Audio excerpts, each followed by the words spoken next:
Hey, you there. Thank you for watching, and welcome to Forge Lines Forever. Today I have a 6v6 custom match here on the most amazing New Roxas map generator. So let's go ahead and introduce our teams and our players. We'll start with Team 1 on the southwestern side of the map, and we'll end with Team 2 on the northeastern side of the map.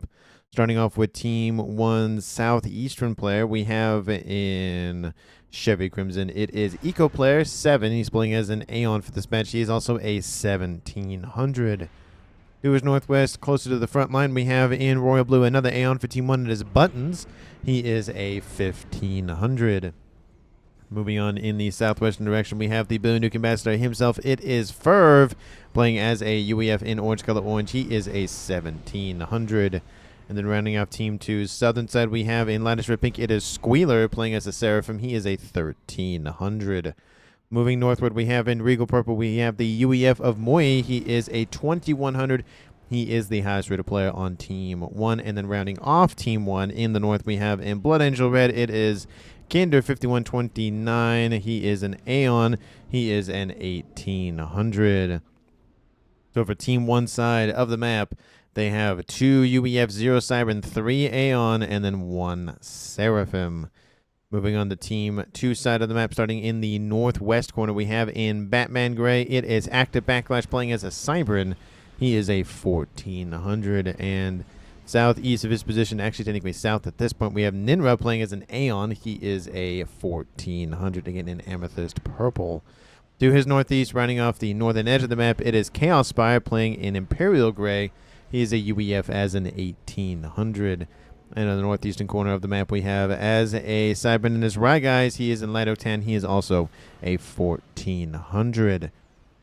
Moving southward, we have in Stitch Blue. It is the highest rated player in the game and on Team 1. It is WilloWisppsi playing as a UEF. He is a 2400. And rounding off Team 2 and the game overall, it is Coldoon, I think is how I say his name. He is in Pack Manual as a Cybran.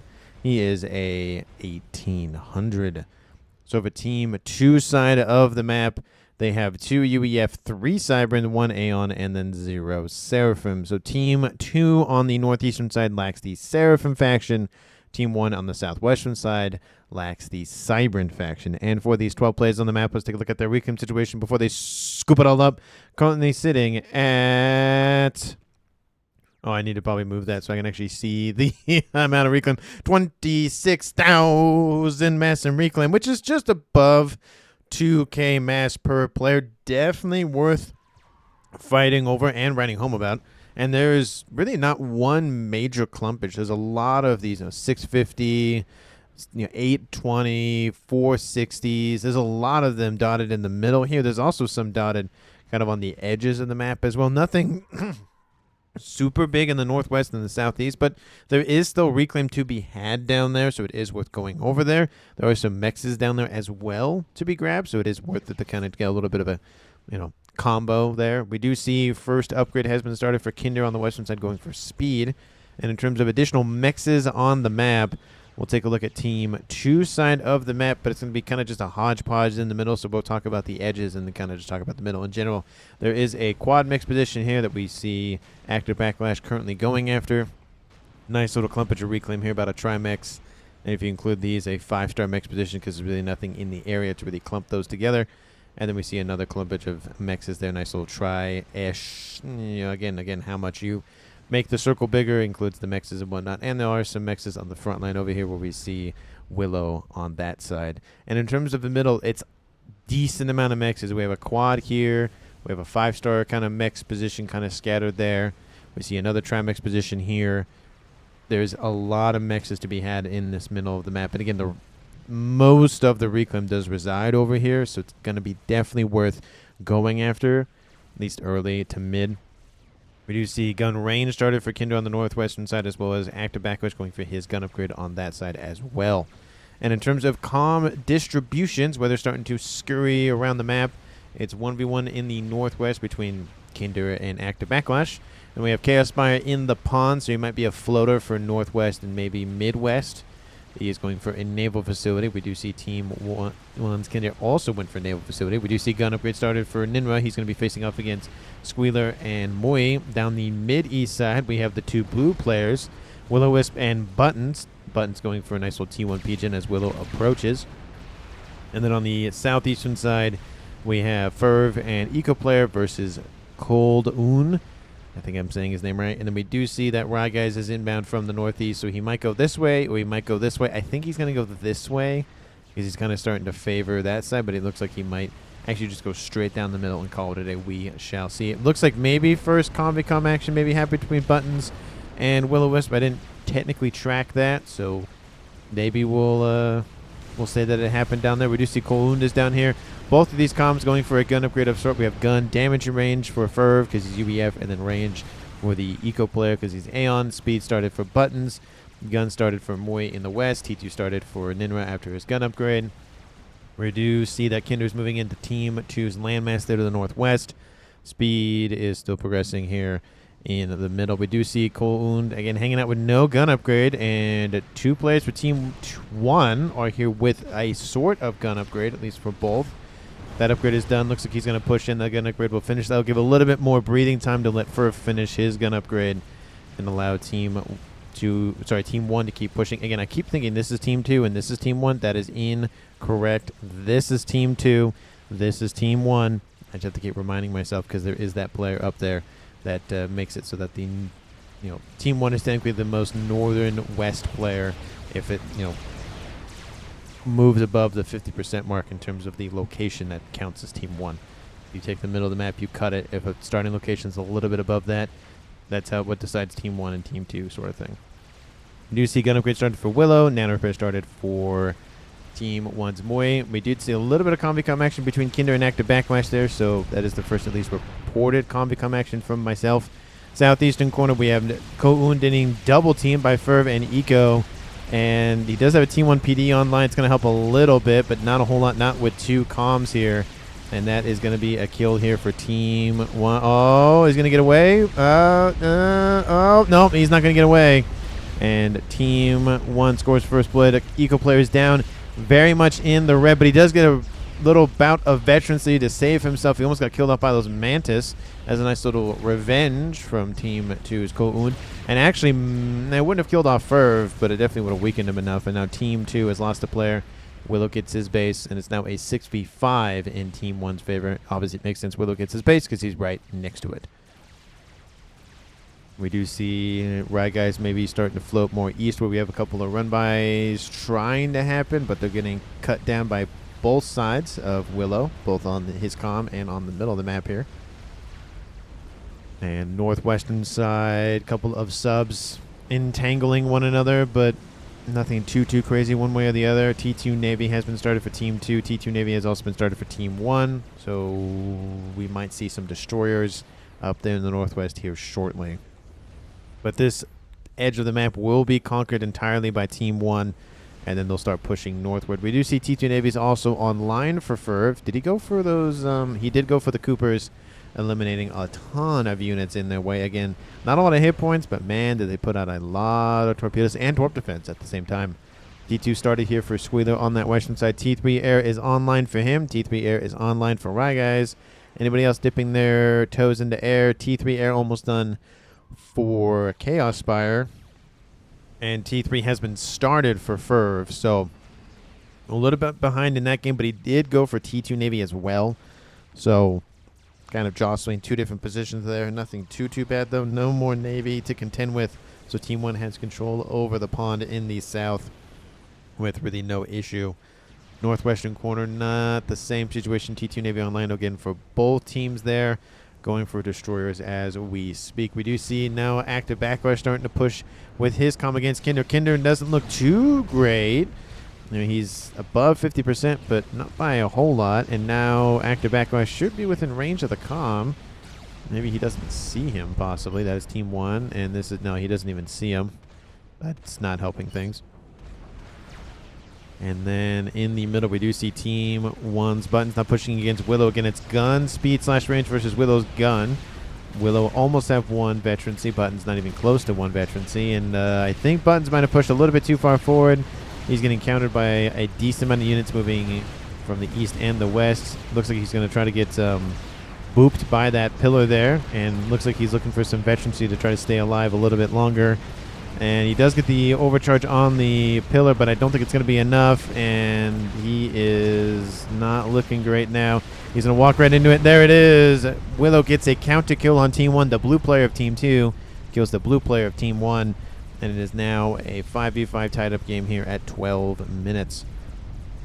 In the middle of the map, it's still just a hodgepodge of nonsense, nothing too crazy one way or the other. A little bit of pushing in, a little bit of pushing back, but again, nothing really favoring one team or the other. In terms of eco, it is favoring Team 1 by a decent margin, about 60, 70 or so mass a second. Nothing too crazy to be ahead, but again, trend lines are the focus at this point. If Team 1 can expedite that growth and get it very high very quickly, it might be game over just in that, but we will see. Eco is not the end-all be-all, but it sure does help having all the funds in the world to fund all those projects. Torp launchers being built to protect the naval facility for WilloWisp. He's really going to try to keep that online. I don't think that's going to work. There's 2 comms inbound. Firv still in the yellow. Eco still in the yellow as well. They don't have nano on either of them. Eco can't even get nano because he's Aeon. But they're still pushing in. Definitely a worrisome thing for Willow.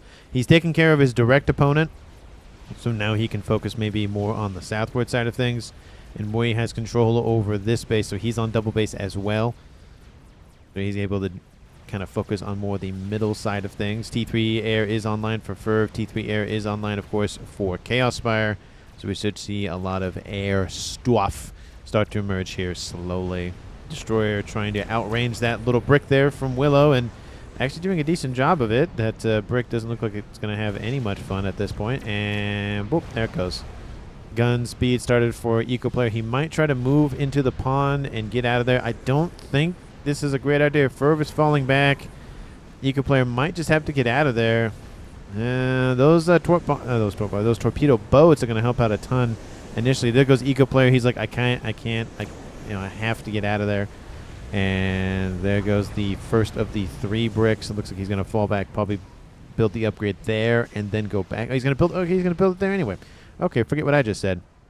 Looks like he's going to push units to protect himself as he finishes that upgrade again. He did lose that progress on it, but it was a good. If he did get rushed by those bricks, he probably would. It would have been close. He maybe would have survived, but unlikely. Moy goes for a shield upgrade to protect himself. He also has nano on board. T3 coming online. Shun for Ninrai there in the middle, and now we see WilloWisp pushing more into the middle of the map to push directly down the center of said map. We do see Team 2's destroyers are getting close to the naval facility from Team 1, and it's being outnumbered quite severely. We do see a destroyer over here trying to help assist, but there's not a whole lot at this point that Team 1 can do to protect this facility. And it's just not looking too great, to be honest. They're trying to build another destroyer, but again, looks like somebody on Team 2 saying, hey, move that destroyer closer. The comm of Kinder comes out to help with this comm. He does actually take off a decent chunk of hit points from that destroyer, so it is helping the other one from him. But yeah, it's not looking well for Team 1 at all, at least in that regard. Advanced regen started for Eco, and T2 almost done for Firv. The destroyers pushing a little bit, kind of regret their decision maybe. Bricks are now within range. We have hover tech inbound from Team 2 to try to deal with this, but gets denied almost immediately. Team 1 has more hover tech here, and now they're dealing with those defending bricks from Team 2's Willow. We do see the cruisers from Team 1's Firv moving in to kill off that nice little P-gen there. And Kinder control K's. Looks like he grabbed the destroyer maybe in its death, but looks like it was one of those things where he was going to die one way or the other, so he just decided to just control K and do as much damage as maybe possible. Destroyer is down. Team 1 is going to lose a couple of mexes here. We do see some PD trying to be established. A couple of bombers are in the air to try to deal with at least one of those destroyers. They do get... Oh, they almost get another one, but he gets veterancy to survive a little bit longer. And now we see invasions on the eastern side again. Very much a mirroring effect. And now we see Willow surrounded by Moy's forces. We have a Percy. We have Obsidians. We have more Percys. We have some bricks inbound that get annihilated. And Willow is not looking too hot. Again, the Percys are known for one-tapping comms very easily. And look at that. Absolutely annihilated those hit points on Willow's comm. Team 2 loses the highest rated player of the game. And now it is a 4v4? Yeah, it's a 4v4 tied up game at 17, almost 18 minutes on the clock. T3P, was that rebuilt immediately by Team 2? Yeah, it looks like he built that again because it destroyed the initial one. Looks like they rebuilt it, and then they're going to blow it up again. So there's that. So 2 P-gens lost on the same, almost exact spot, I imagine. And Destroyer starting to bombard the space to the west again. Very much a, this side is falling for Team 2. This side is starting to fall for Team 1 sort of thing. And so it's kind of counterclockwise moving. I don't think we'll see trade bases, any of that sort of thing, but we will see lots of damage on those sides of the map. We do see that force is continuing to push from EcoPlayer, getting into Willow's original base. T3 Percys are online, Titan online. That's definitely a smart call, switching from Percys to Titans to try to deal with a lot more spam units from Team 1. Nice call there. We do see a Riptide, I guess, got dropped up by a transport, I think. And they're targeting the unit that could do not necessarily a lot more damage, but a lot more shooty at all of those other units inbound. And those units are falling back. The T3 landed quarters will be safe, but this base is now offline. Western side, again, very similar things happening. It's a little bit slower to happen, but it is slowly happening on that western side against Team 1. T3? No. T3? No. Okay, we probably might not see T3 at this point.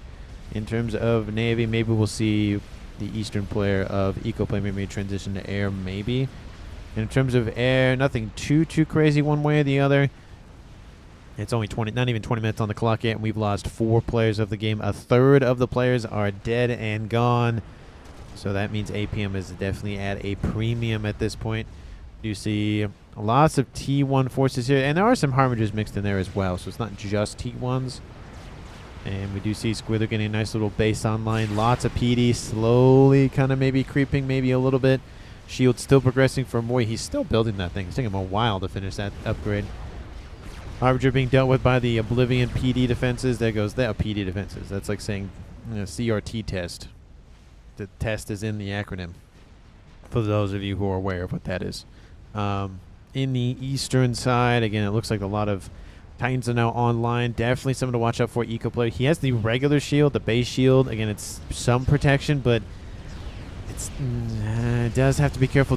Broadsword is online, and I want to take a look at this just for a second. Its DPS is 250, so it is higher DPS than the Whaler.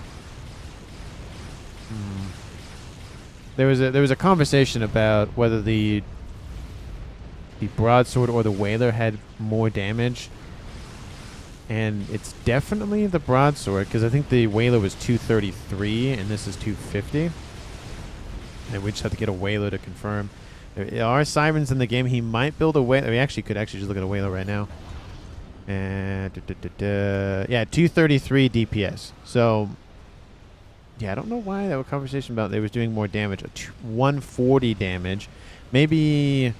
No, that would make any sense in terms of individual shot. Because his individual shot is 100. Oh, okay. He's talking about the individual shot is more, but the DPS is greater, so it just fires a little bit quicker.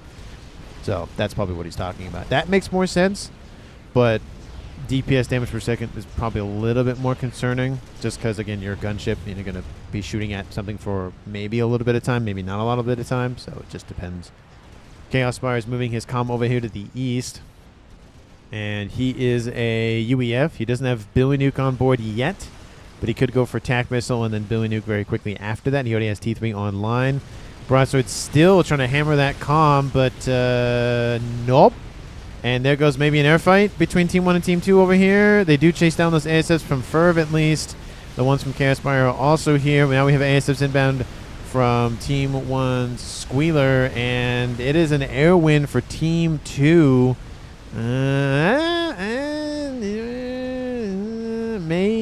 It is a slight win for Team 2, I will say that. I don't think it's a 100% win. They kind of just thin the numbers down on both sides, not necessarily won it for either team. So not a complete air win. We do see a sniper bot is here as well. Love to see those included in land armies. Lots of Harbingers just whittling down those frontline forces from Team 1's Moy. But wait, that sniper bot really missed that target. See the shot hit the little ground there. We do see Ninrai again has basic shield online, but it is better than nothing. T3 and speed online. We do see probably don't land your broadsword in range of flak. It's probably not the best idea. And it just got absolutely annihilated. Oof. We have heavy shield being built on Eco Player's comm. He needs to keep his shielding online to try to keep that thing from being denied, because that, again, it's going to take a little bit while to get that thing back up to 69, 70% at this point. We do see a force from Moy pushing into the middle of the map. Nothing really here to stop this. We do see forces from Ninrai moving in to try to intercept, but again, it's one of those things where there's nothing really between this and them. We do see, again, this one gunship inbound, the Whaler. It is online. And again, as a reminder, the individual shot is 140. And chaospyr's broadswords, wherever they went. Maybe he killed this. Maybe they were destroyed. But yeah, another one is, again, 100. At least in terms of the individual shot versus the DPS value. Oh, it's right here. Aha. I was like, I think I see one staring at me in the face. I see 100 damage. So that's just that conversation there. T1 PD trying to stop this push. And again, they will eventually deal with this. And Team 1's player of Eco Player is just pushed by those Percys and absolutely denied. Apologies for missing that. I was distracted by numbers and whatnot. This push is continuing to go, though. Look at all those mechs is dead. And again, those Harbingers will maybe make it to the air grid, but I don't think they'll do enough significant damage. RyGuys is going to pop his comm out to help out a little bit. He definitely just needs to be careful not to stay out for too long. Oh, now you got to keep... Ooh, that was close, but looks like they're going to stop that push here very quickly from Team 1. GC is inbound from Moy. He's going to help push eastward, it looks like. Again, Team 1 has lost another player. It's now 3v4 in Team 2's favor once again at 25 minutes on the clock. And that push just isn't going anywhere at this point. It did a lot of economic damage here. It does give a little bit of catching up for Team 2, but they are still behind in eco. It is 1.6 to 1.2. It's a lot of mass to be behind at this point in the game. Is anybody just not feeling well? Actually, 1.6 is Team 1. Sorry, I keep flipping them. I keep thinking Team 1's over here. Team 1's not over there. Team 1 is now heavily in the lead. And we do see a Monkey Wood now starting to get closer to that front line on the western side. Team 1 is recovering over here. That Monkey Wood's going to definitely stop that recovery very quickly. And we do see GC is inbound on that eastern front. chaospyr trying to get some Ravagers to protect himself. I think he sees the threat inbound, maybe, possibly, maybe. Yep, he sees the threat. He does have a, not a charge of Percys, but he has some of them. The shield is going to collapse at this point. There is no ifs, ands, or buts about it. There's just so many missiles raining in. The Ravagers are opening up onto that GC. And there goes the shield. The shield is down. Shield generator is actually still protected by the other one. And now it's being absolutely denied. Them pushing all of the wrong buttons. And here come the ASFs to protect those gunships. We have some flak nearby. Team 1 and T3 gunships in the mix here from Team 2. And that GC got absolutely wrecked by Team 2's defenses. So said, no, thank you. And now it's going to maybe crash land on a Harbinger or two. There it goes. Got to move that Harbinger. It's going to die. It's just going to die by those gunships anyways. Firv comes in with his ASFs, trying to help out a little bit, but it's not going to be enough. And now the shield is back online. And that's going to be the end of that attack from Team 1. But Firv is going for the long-range kaboom of the Billy Nuke. So that is going to start poking and prodding at Team 2's defensive line over there. T2 artillery being wiped out by the Monkey Lord, and that's going to help move those destroyers in a little bit closer, and the cruisers as well, because there's a lot of cruisers here from Team 2. They have access to cruiser missile tech in the UEF department. And Percy's pushed in a little bit. Nothing too big over there. Firv has double base now, and he has a nice air grid forming. GC is going to come online for him shortly. And SMD also over here. Love to see that. We have lots of mass FAF farms starting to emerge here from Team 1. And I thought that was a YOLO in the middle of that air grid. And I was going to be absolutely just, what are you doing? Why are you putting it there? We have Ravagers and T2 PD being built to stop this push from the Monkey Lord. We have the Destroyers now on land. That's going to cause some issues here for Moy over here. We have SMD now under fire. Definitely don't want to lose that. Team 2, do you have a nuke that could maybe take advantage of that? No. No nuke here for Team 2. Percy's pushing in on that eastern front. And they're just slowly going to whittle all this stuff down. There's not really a whole lot that Team 1 has. They need to get that reclaim from the GC at a bare minimum and then maybe just get out of there. That western side is not looking good. Definitely needs some, something over there to deal with it. Target the cruisers at a bare minimum. Take out the AA and then come in with a bunch of Gensips. We have a GC in the middle again from Moy. And 28 minutes on the clock. Looks like everybody on the front line is falling back who's not even in the pond or whatever else the case may be. Nuke is inbound. It is going to land. And it is going to do some damage. I don't think it'll kill off all the Perseus, but it'll kill off at least that northern chunk. It does alleviate a little bit of that pressure. Harbinger coming in to assist. Team 2 is now aware of the Nuke from somebody on Team 1. And there's 2 UEF players left. So they, again, the guess is pretty likely on who it actually is. Spend mass or send it, says Mui. Screw this mass doing. I have 0 mass. Is it Firv that has mass? No, he's not. That's about half fill. It's not too bad. Now the Nuke is inbound from Firv. Going to wipe out some mexes here. That's going to be a nice grab. There's 5 T3 facilities producing Percy's, 6 soon. T3 mexes as well. That's going to be a great grab. There's tons of TMD here now. He knows it's not going to work because, well, there's a bunch of TMD there now. Here comes that Nuke. No Loyalist inbound. Boom. Wipes out 5 of those 6 and kills off all of that and 2 T3 mexes as well. He's up to 40,000 mass killed with his comm. Looks like he's going to be falling back a little bit. Team 2 has pushed him out, and I don't think he's going to get any more staying power for at least the time being.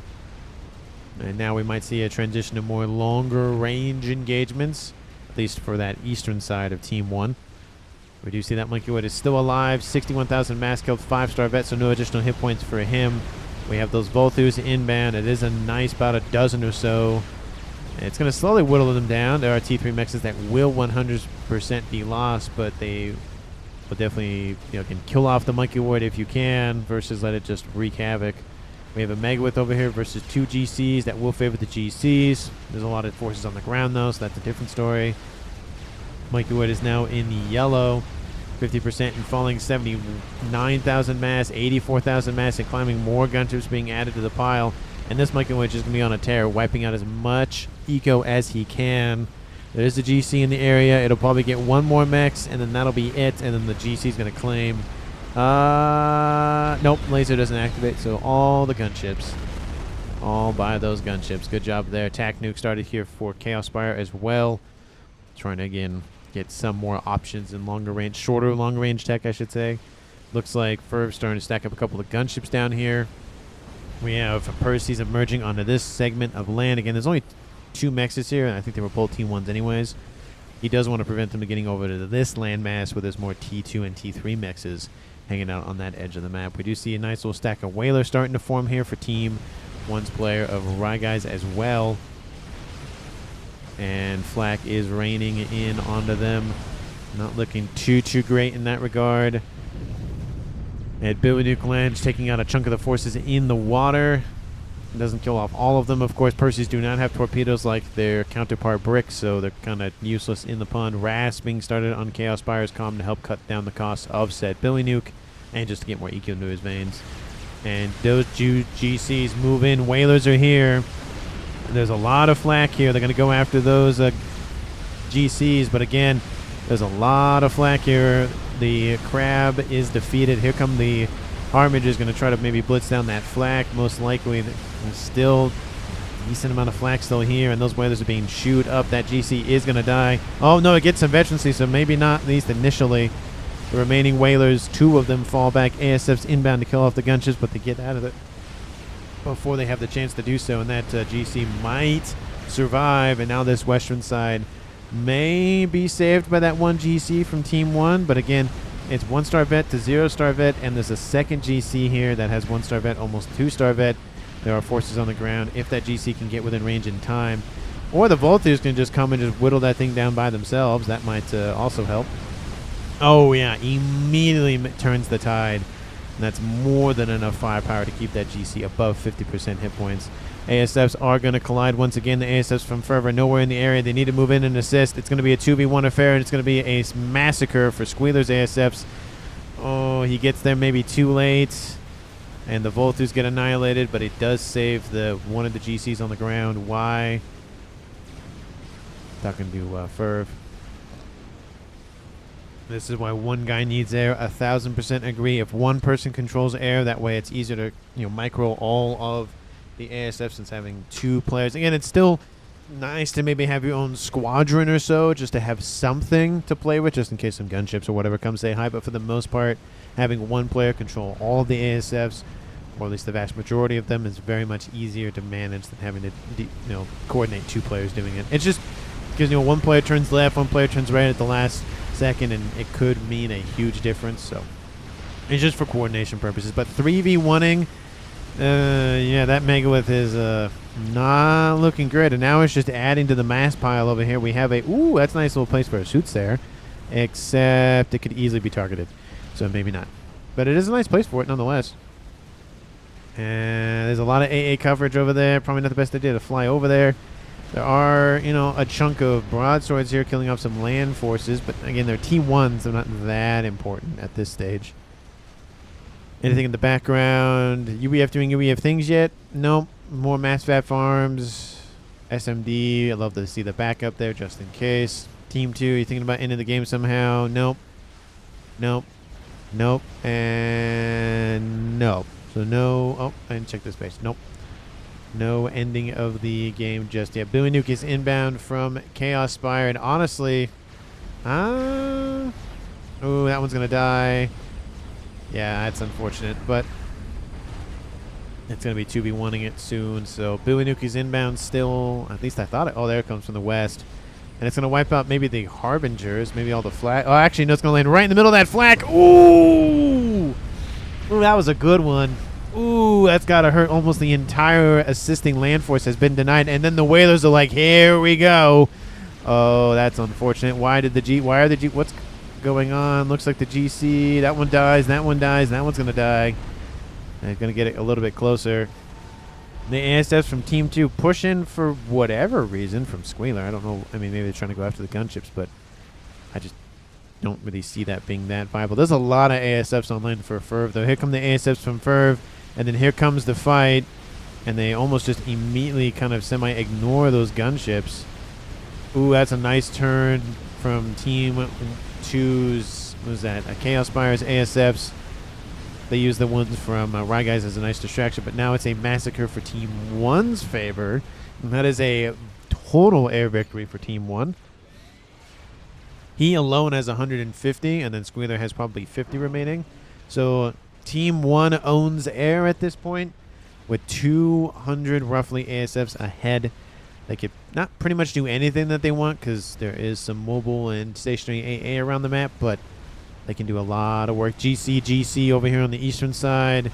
That might be a vector of attack. Again, there are Whalers. Not Whalers. There's Ravagers and stuff over there.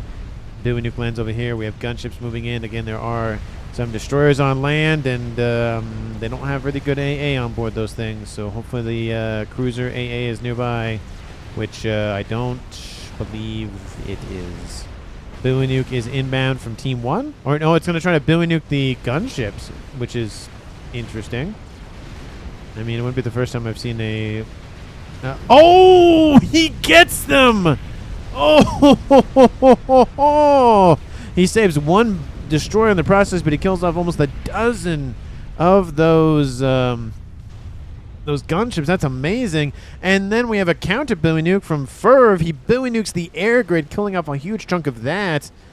He's going to get the heck out of there. 94,000 mass.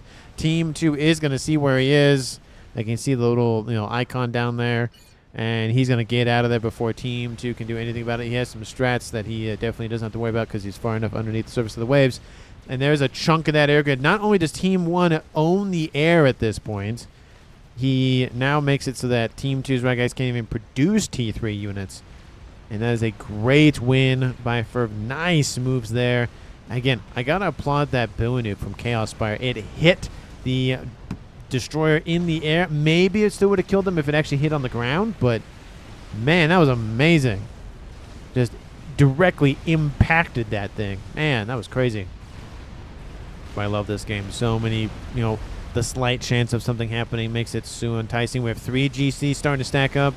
This might be a good attempt to just push in right now. There's 3 of them, to be honest. And, I mean, because there's 3 Fat Boys from Team 2, starting to be a freezer of them for sure. Starting to stock up that freezer of ice cream sandwiches. Oh, the transport got grabbed. Very rarely do we see that. And only one time has a GC ever killed a comm while it's on a transport. One game I have casted that has had that. And it was earlier on in my tenure as a FAF caster. I think it was, I forget even what number it was. But it was a lot earlier on in my tenure. Anyway. 37 minutes on the clock. Team 1, 3 comms left. Team 2 at 4 comms left. Eco-wise, Team 1, 2.1 to 1.6. Map control, I'd say favors Team 1. Not by a terrible amount, but at least a small amount.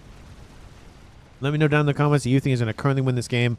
Of course, if you haven't, because I don't know why you wouldn't at this point, hit the like button and subscribe to the channel. Thank you so very much for watching. I really do appreciate all the time and attention you give to these videos. Again, thank you so much for the continued support. Let me know down in the comments. Again, I'm always looking to improve, regardless if it's minuscule things, big things, medium things. I don't care. I just want to improve to make this content even better for all of you. We do see that GC's joining the 3 from Firv and either get moving or they get transferred immediately over to Moy. That's interesting. I'm going to do a little dance over here. They're dancing, doing some circles. Looks like they are going to push that eastern side, though. The Fat Boys from Squeeler, from chaospyr need to push eastward to deal with that.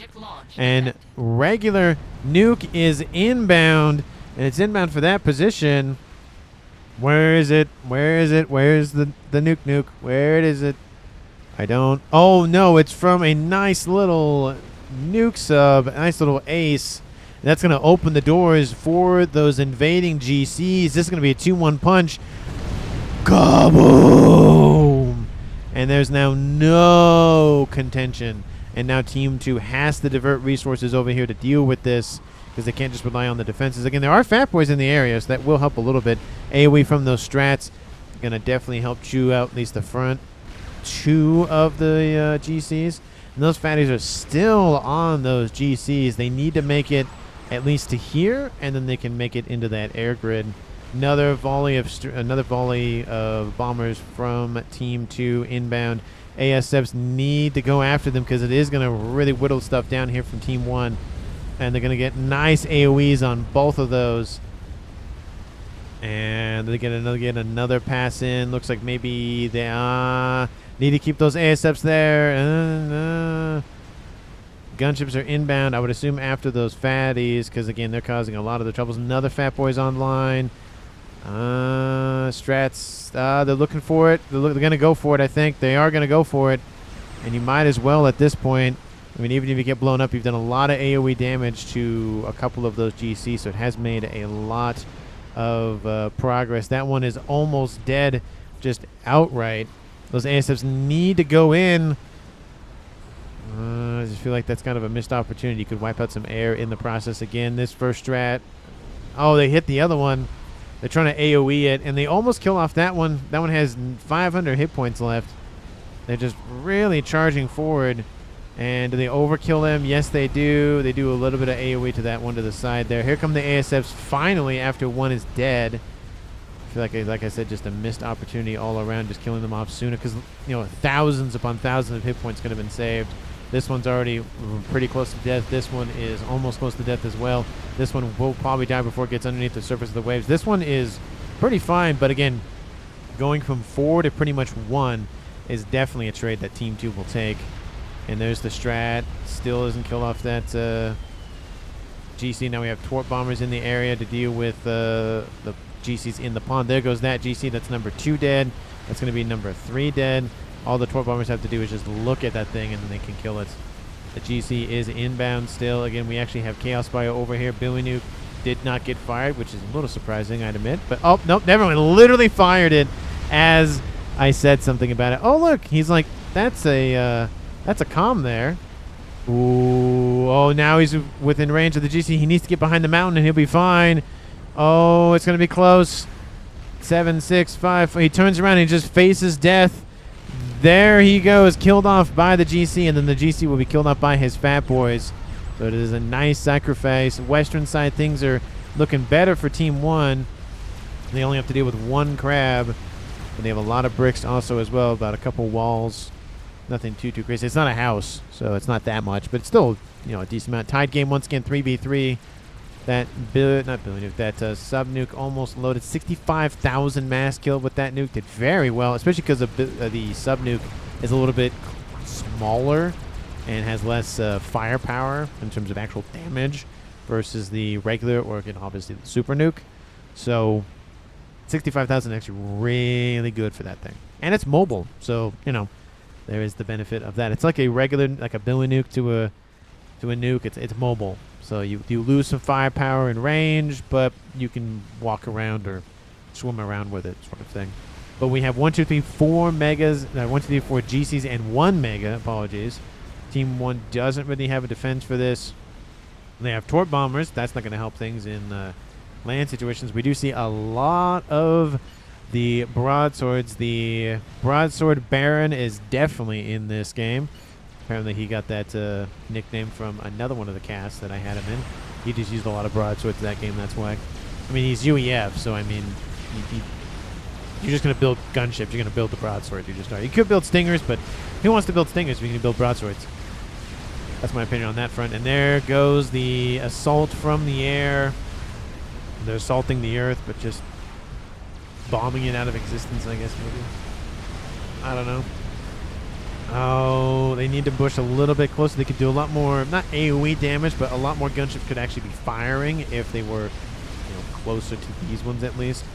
And ASFs are not nearby.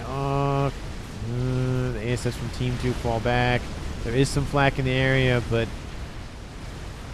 yeah, I think that push from Team 2 kind of just got stopped. The 2 GCs over here get absolutely denied. They will kill off maybe 1 fatty. But again, the mass for reclaim definitely is something they have to watch out for, because Team 2 can turn that into bigger things that they definitely don't want to deal with.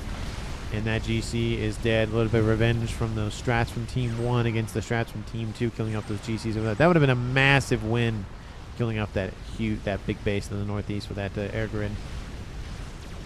And 1 GC probably will get away. That GC is definitely going to get away. There's still these 2 here. They have 2 GCs here from Team 1's Mui. I don't know why that one's not. Oh, it's shooting at that GC. Okay, that's what's going on. Gunships going some elsewhere. Looks like ASFs have their number. Maybe they're going after the strats as well. Kill off all those strats. Nice grab. They go in and out. Nice grab there. Killing off all of those engineers. Don't know if they need to do that entirely, but hey, you know, there's that. No reclaim from Team 2, I think, is the idea. In terms of total numbers for reclaim, Team 2 is winning that game. Not 2-1, but definitely a huge portion of it. Artillery is online from, looks like Aeon side of things. It could be Aeon or it's Seraphim. Nuke is inbound again from Firv. And the artillery came from Awasa Bomber's almost online. Where is that artillery coming? Oh, right there. Right in front of my face. It is Aeon. Looks like it's targeting the air grid. No shielding for Team 2's air grid. I feel like that's kind of weird to not see that, especially with the Billionaire, they have shields. Oh, yeah, Firv does have an artillery. Okay, never mind. There's 2 of them online at this point. Ooh, clips a P-Gen. The T3 air recorders are being assisted, but I don't think that's going to last much longer. How's the power for RyGuys? Is he struggling? No, he's fine. He just doesn't have a lot of shields online. That's not looking good in that regard. Shields are falling on and offline. Another shot should be inbound from one of those 2 positions. P-Gen does get saved. It was barely out of range. The Scathis is online for Team 2's ActiveBacklash. Didn't even see that. That is huge. And that air grid is shielded for the most part, so it's not going to be an initial win in that game. UEF doing UEF things. He's been doing UEF things all game. Now he's officially doing UEF things. Spam Sats says chaospyr. Artillery has taken out the T3 air headquarters for RyGuys, so it's just the one from Ninrai to deal with at this point. And how's the shielding holding? Not super great. It's not bad. It's not great though. Awasa Bomber's online. And it's going to focus a lot of the attention from Team 2 from Team 1 that away. We have Team 1 already aware of its location. It looks like they maybe tried to go after something earlier. They just clipped the little air grid there. Shields are going to be heavily assisted. Love to see that. And another one is inbound. Is it enough to take it offline? No, it's not. So they are trying to really time those artillery shots pretty well. Shot is inbound. Takes out that shield at least. Puts it offline. Is there another artillery coming online for Team 1 anywhere? No. Oh, there's another one here. That's going to be a while. That bomber is going to be a concern nonetheless. Where'd that bomber go anyway?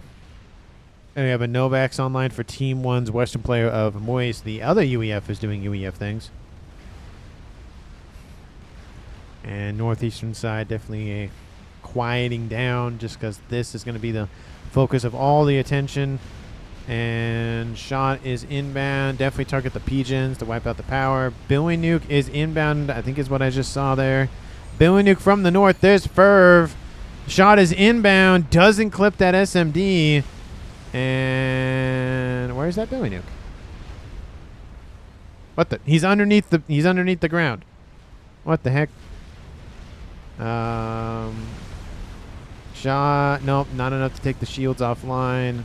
Yeah, I saw the little nuke symbol for the Billy Nuke. It just didn't happen, which is odd. Pinging is going down, saying the comm is there. Insta-death, says Ninrai. What did he say? Oh, satellite, insta-death. Gunships are inbound. We have some AA being built. I don't know if it'll stop the push, though. Most of that shielding is down around that Scathis. Shields are kind of on and off. 47 minutes on the clock. Awasa Bomber gets a little bit of a payload drop. We have more strats behind that. So we have the gunships and the ASFs controlled by one player, and then we have the strats and then the main bomber controlled by another. And here come the ASFs from RyGuys, at least the remainder of them.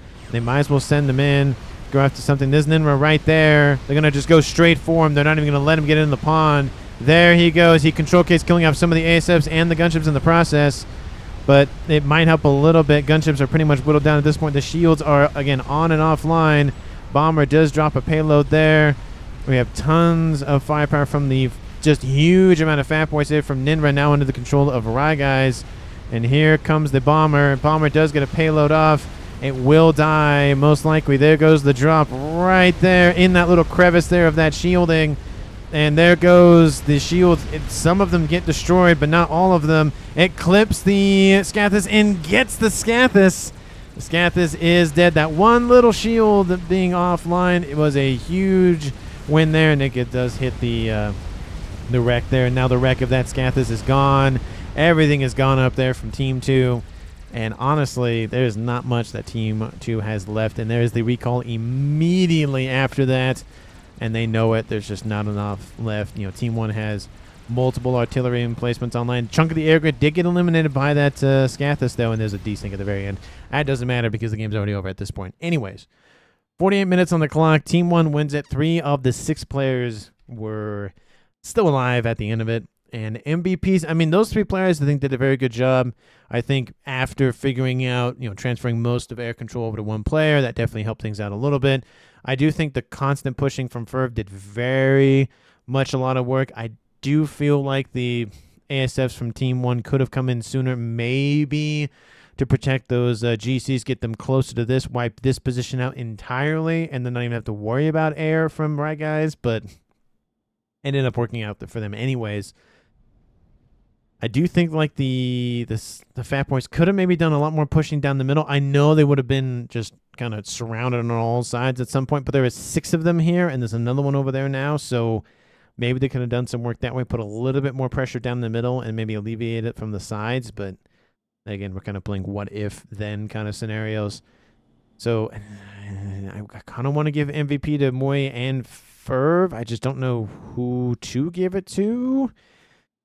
But I do think that Awasa killing off that one shield that had a little bit of a gap here, that shot hit right on the edge and then killed off the Scathus in one fell swoop. So it was just a lucky shot there from Team 1. And sometimes the luck is all it takes sometimes. Let me know down in the comments again who you think deserves MVP. Again, I'm leaning towards Firv or Moy. I just don't have a pick one way or the other. I think maybe it's like 60% Firv, 40% Moy. But let me know down in the comments who you would pick. And I will see all of you in the next one.